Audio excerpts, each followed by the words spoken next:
Hi, everybody. Today we're going to be discussing attention deficit hyperactivity disorder, also known as ADHD, and this is part B of the presentation. Per the instructions for part B, I was told to find an article. Here's the citation for you. This article is titled, Does Childhood Attention Deficit Hyperactivity Disorder, ADHD, Predict Levels of Depressive Symptoms during emerging adulthood? Sorry about that. This article that I selected met all of the criteria, but it was a study that was trying to achieve and discover any type of correlation between ADHD and depressive symptoms. And so in this study, leading up to the study, the conductors had decided that there was not enough information out there regarding ADHD and if there was any type of correlation. So they felt that this was an area that was very important to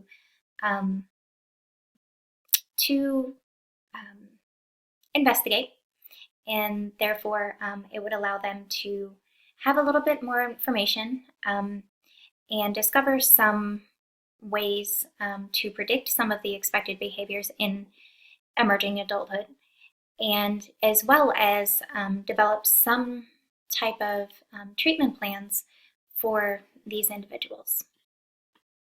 So in this article, the age ranges for the individuals are 18 to 25 years of age.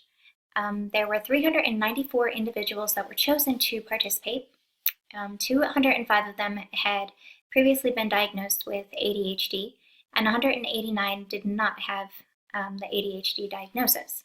These individuals were found from and gathered from a larger study, and it didn't specify what that study was, but it was the Pittsburgh ADHD Longitudinal Study, also known as PALS. These participants were asked if they would like to participate in the new study, which, as you see, many did. How they collected the information, these participants were given self-rating scales annually, and they also had used impairment rating scales as well as the structured clinical interview non-patient edition. And to diagnose the depressive symptoms that were reported, they did use the DSM-5, which we are all familiar with now. Or I apologize, the DSM-4. And so semi-similar to what we have been using. And so these individuals started to submit these reports beginning around their 18th birthday. And it continued up through their 25th birthday.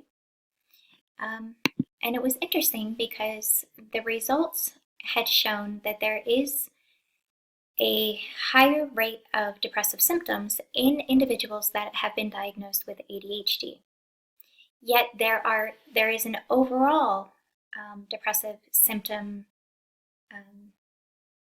scale that has been found in young adulthood, and this is many stresses that young adults face, ranging from autonomy and financial struggles and different things that people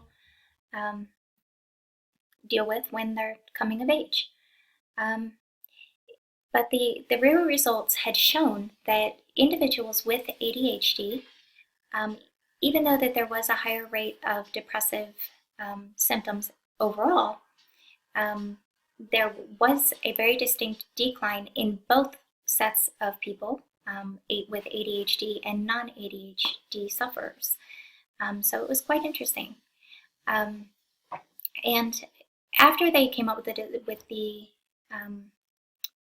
the scale, and they realized that yes, there is a distinct pattern with ADHD participants, they said that it would be great and very useful to ADHD individuals if they could continue treatment, whether it be on a large scale basis in group settings or through private therapy and medications.